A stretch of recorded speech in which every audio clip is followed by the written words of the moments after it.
Hello OnePix नेपालको आजको एपिसोडमा तपाईहरुलाई हार्दिक स्वागत छ। तपाईहरुले पोस्टर फ्रेम हेरेर पनि भिडियोको बारेमा थाहा पाइसक्नु भएको छ।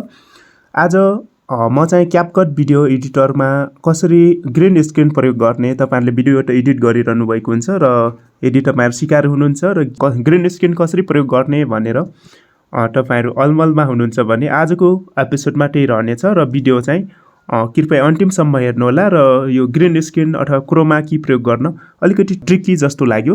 तपाईहरुले भिडियो एडिट गरिरहनु भएको छ। म ल्यापटपबाट एडिट गर्छु र मोबाइलमा चाहिँ यो CapCut भिडियो एडिटर चाहिँ एकदमै बेस्ट लागिराछ। तपाईहरुलाई सबैलाई थाहा छ। यसमा चाहिँ आजको हाम्रो भिडियोको फाइनल आउटपुट चाहिँ यस्तो खालको हुनेछ। यो ग्रीन स्क्रिनहरुलाई चाहिँ कसरी काम गर्ने भनेर रहेको छ र यो ग्रीन स्क्रिन एकदमै इजी हुन्छ। तपाई युट्युब भिडियो क्रिएटर हुनुहुन्छ भने यसरी चाहिँ यो ग्रीन स्क्रिनहरु रहेको छ। यो ग्रीन स्क्रिनलाई भिडियोमा कसरी युज गर्ने भन्ने छोटो टिप्स तपाईहरुलाई सिकाउन गइरहेको छु। सुरुमा तपाईहरुले चाहिँ CapCut खोल्नु होला। तपाईहरुले छैन भने प्ले स्टोरबाट CapCut डाउनलोड गर्नु होला। मसँग चाहिँ यहाँनिर छ CapCut छ हैन। तपाईहरुले चाहिँ छैन भने प्ले स्टोरमा फ्रीमा पाइन्छ र एप्पल युजर हुनुहुन्छ भने आइफोन युजर हुनुहुन्छ भने तपाईहरुले एप स्टोरबाटै टान्न सक्नुहुन्छ। तपाईहरुले म CapCut ओपन गर्न गए। CapCut ओपन गरिसकेपछि तपाईहरुले यहाँनिर न्यू प्रोजेक्ट छ। तपाईहरुलाई थाहा छ। अब न्यू प्रोजेक्ट गर्नु होला। न्यू प्रोजेक्ट गरिसकेपछि यहाँ भिडियोहरु देखाइरा हुन्छ। म चाहिँ एल्बममा जान्छु। तपाईहरुलाई CapCut ट्युटोरियल भनेर एउटा त्यो मटेरियलहरु राखेको छु। तपाईहरुले भिडियो चाहिँ सिक्वेन्स राख्न सक्नुहुन्छ। सामान्य ब्लग भिडियोहरु कसरी एडिट गर्नुहुन्छ भनेर म चाहिँ तीनटा भिडियो छ। तपाईहरुले चाहिँ यसमा चेक लगाएर यसरी चाहिँ एड गर्न सक्नुहुन्छ हैन। चेक बटन चाहिँ यहाँ छ। तल चाहिँ यो एड बटन यहाँनिर छ। तपाईहरुले एड गर्न सक्नुहुन्छ। यसरी एड गर्नु होला। एड गरिसकेपछि यहाँ सिक्वेन्स भन्यो हैन। म चाहिँ यो सिक्वेन्स प्ले गर्ने छैन। यसमा चाहिँ ब्याकग्राउन्डमा चाहिँ नेपाली म्युजिक भिडियो राखेको छु र त्यसले चाहिँ च्यानलमा कपिराइट आउँछ। म म्युट गरेर राख्दिन्छु। यसरी यो चाहिँ सिक्वेन्सहरु छ हैन। तपाईको सिक्वेन्स पहिले बनाउनुस् हैन। कस्तो खालको सिक्वेन्स हो हैन। यसरी तीनवटा सिक्वेन्स मैले राखेको छु। सिक्वेन्स एडिट गर्नतिर म सिकाउँदिन। सिक्वेन्स तपाईहरुले आफै जान्नु भएको छ हैन। अब सुरुमा रह्यो यसमा चाहिँ तपाई युट्युब च्यानलको लागि भिडियो बनाउनुहुन्छ अथवा फेसबुक पेज टिकटकको लागि भिडियो बनाउनुहुन्छ भने त्यसमा चाहिँ तपाईको के इन्फर्मेसनहरु जुन ग्रीन स्क्रिनमा बनाएको भिडियोहरु छ त्यो राख्न सक्नुहुन्छ। सपोज मैले चाहिँ यसमा चाहिँ मेरो च्यानलको लागि सब्स्क्राइबको लागि एड गर्न सक्छु। यसमा यसरी टाइमलाइन छ हैन। तपाईले अडियोहरु यसरी एडिट गर्न सक्नुहुन्छ। अब तल यतातिर आउनु होला। यो लाइनमा मलाई चाहिँ ड्रर यही देखिरा छ। यो चाहिँ तल माथि सार्न नमिलेर अलिकति हैरान पारेछ। अब यसमा चाहिँ तपाईहरुले यो लाइनमा आउनु होला तल अनि यसरी सिलेक्ट गर्नु होला र यहाँनिर चाहिँ यो ओभरले भन्ने छ। मेरो चाहिँ स्क्रिन ड्रर यहीँनिर आएर चाहिँ अलिकति डिस्टर्ब गरेको छ। यहाँ चाहिँ हेर्नुलाई यो ओभरलेमा थिच्नु होला। ओभरलेमा थिचिसकेपछि यहाँनिर एड ओभरले भन्ने छ। यसमा क्लिक गर्नु होला। यसमा क्लिक गरिसकेपछि अब तपाईको कुन हो फोल्डर कहाँ छ त्यो थाहा पाउनु होला। मैले चाहिँ पहिले यो फोल्डर सिलेक्ट गरेको हुनाले ठ्याक्कै त्यहीमा आइराछ।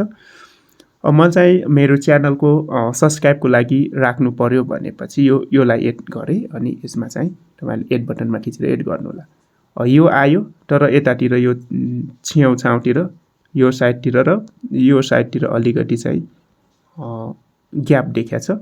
योलाई चाहिँ तपाईहरुले दुईटा औंलाले यसरी जुम गरेर फिट गर्न सक्नुहुन्छ र यसरी फिट गर्नु होला। फिट गरिसकेपछि मानिलियो मैले चाहिँ योलाई चाहिँ अलिकति बीचबाट सुरुमै नआउने अलिकति यहाँबाट आउने बनाए यसरी ड्रा गर्न सक्नुहुन्छ। अब भिडियो प्ले गरेर हेर्ने बेला चाहिँ अब यो आउने बित्तिकै यो ग्रीन स्क्रिन छ। ग्रीन स्क्रिनले डिस्टर्ब गरिरहेछ हैन। अब त्यो नदेखिनु पर्यो हैन। ग्रीन स्क्रिन नदेखिनलाई यसैमा छोइदिनु होला। तल्लोको जुन ग्रीन स्क्रिन वालामा तपाईले बाहिर छोइदिनु। अब यसमा चाहिँ तपाईले यो ग्रीन स्क्रिन वालामा लेयरमा छोइदिनु होला। यो लेयरमा छोइसकेपछि अब तल यतातिर सारेर आउनु होला। यहाँनिर एक ठाउँ यो रिमुभ ब्याकग्राउन्ड वालामा नथिच्नु होला। यहाँनिर एउटा चाहिँ क्रोमा की भन्ने छ हैन। यो क्रोमा की भन्ने यहाँनिर छ। यो क्रोमा कीमा जानु होला। यसमा गइसकेपछि यहाँनिर हेर्न सक्नुहुन्छ कलर पिकर भन्छ इन्टेन्सिटी स्याडोज भन्ने छ। अनि अहिले चाहिँ यो एउटाले मात्र काम गरिरहेछ। यसले मात्र काम गरिरहेछ र यो दुईवटा चाहिँ डिजेबल छ है। हामीले चलाउन सकिरा छैनौं हैन। यसमा जति छोए पनि केही भइरा छैन। त्यसको लागि यहाँनिर यो कलर पिकर छ। योलाई चाहिँ एकपटक सार दिनुपर्छ। यो नसार्दिदासम्म यो दुईटा अप्सन चाहिँ अनब्लक हुँदैन। यो ब्लक मोडमा हुन्छ। अब योलाई म सार्दिन्छु। तपाईहरु हेर्नुलाई म माथि सार्दिन्छु। यसरी छोएर अर्को सार्दिनुस्।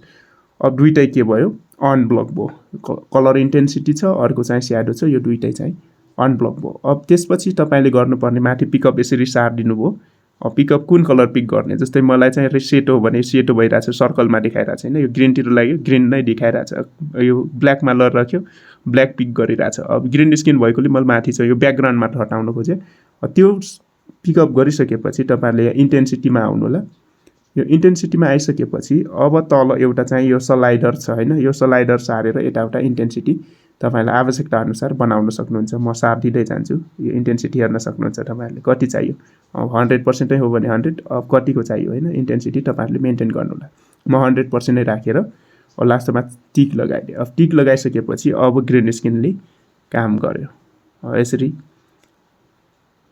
सब्स्क्राइब राख्न सक्नुहुन्छ अब यस्तै गरी फेरि यसलाई राख्दै अब यहाँनिरबाट तपाईले अर्को पनि राख्न सक्नुहुन्छ यहाँनिर फेरि ओभरलेमा आउनु होला यो चाहिँ एकछिन बाहिर क्लिक गरिदिनुस् अनि एड ओभरले एक प्रकारले गरिसकेपछि त्यही आइराख्छ मानिलियो मलाई चाहिँ यो मैले आफैले डिजाइन गरेको मेरो चाहिँ च्यानलको लागि खासै युज त गरिरा हुँदैन यो पनि ग्रीन स्किनहरु एड गरे अब यसको पनि माथि यताउता साइडतिर ग्याप देख्यो हैन यसलाई चाहिँ दुईवटा औंलाले यसरी जुम गरिदिनु होला र त्यसपछि जुम गरेर मिलाउन सक्नुहुन्छ स्क्रिनमा जुम गरिदिनु होला र यो पनि देखिरा छैन न प्ले गर्ने बेला ठ्याक्कै यसले टोपिराछ यो ओभरले भएकोले अब यसलाई पनि तल आएर यो क्रोमा की भन्ने छ क्रोमा कीमा आएर अब फेरि यसको पनि त्यही हो कलर पिक गरिदिने एक प्रकार सार्दिनु होला यसमा छोएर क्रोमा की अनि यो कलर एक पटक सार्ने बित्तिकै यो इन्टेन्सिटीमा आउने अनि यो बढाइदिने त्यसपछि प्ले गरौँ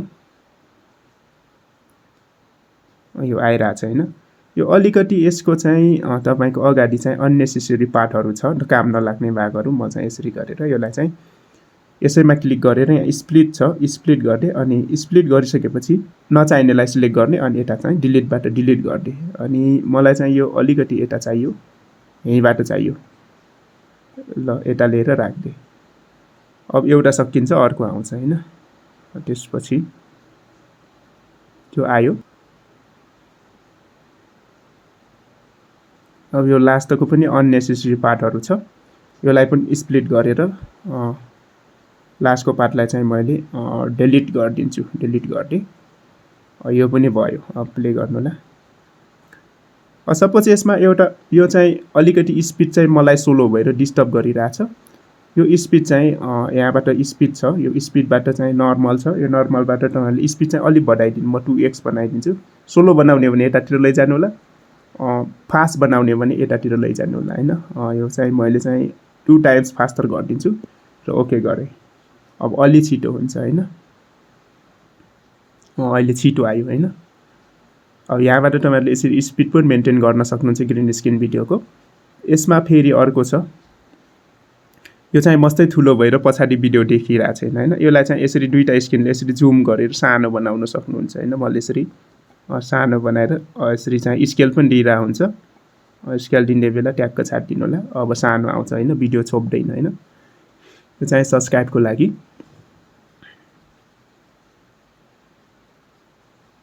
चाहिँ प्रचार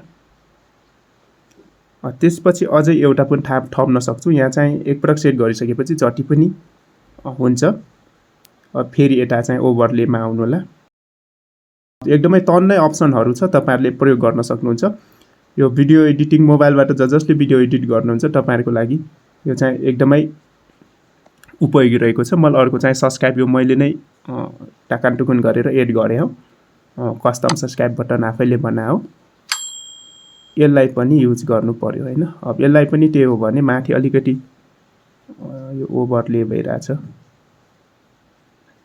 ओभरले भयो भने यसरी हेर्न सक्नुहुन्छ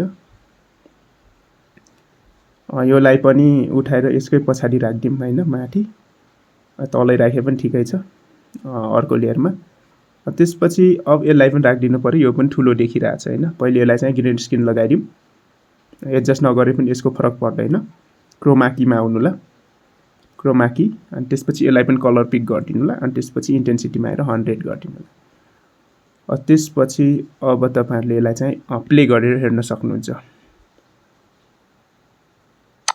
आयो हैन। यो पनि अलिकति माथि आयो हैन। माथि आइसकेपछि यसमा छोइदिनु होला। यसलाई चाहिँ अलिकति सानो बनाएर तल यसरी खिच्न सक्नुहुन्छ।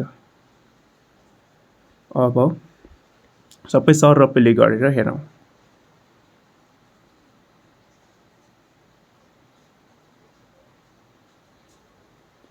यो ब्याकग्राउन्ड अडियो राखेको छैन मैले, नेपाली म्युजिक युज गरे हुनाले त्यसले चाहिँ कपिराइट हानिरहेछ। अडियो चाहिँ म्युट गरेर राखेको छु।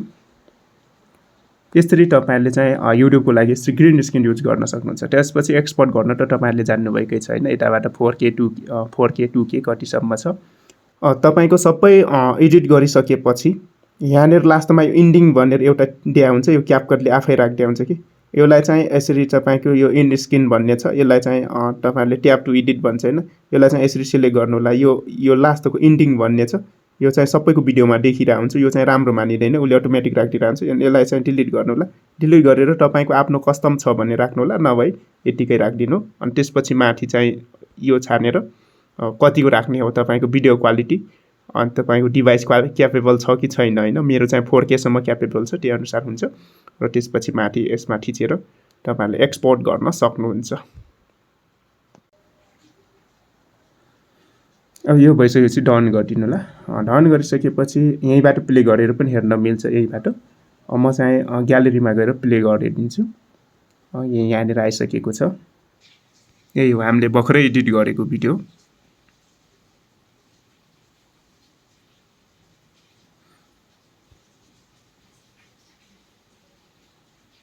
यस्तै गरी तपाईको च्यानलको लागि भिडियोहरु एडिट गर्न सक्नुहुन्छ र ग्रीन स्क्रिन यस्तै गरी प्रयोग गर्न सक्नुहुन्छ। भिडियो अन्तिमसम्म हेरिदिनु भएकोमा तपाईहरुलाई धन्यवाद।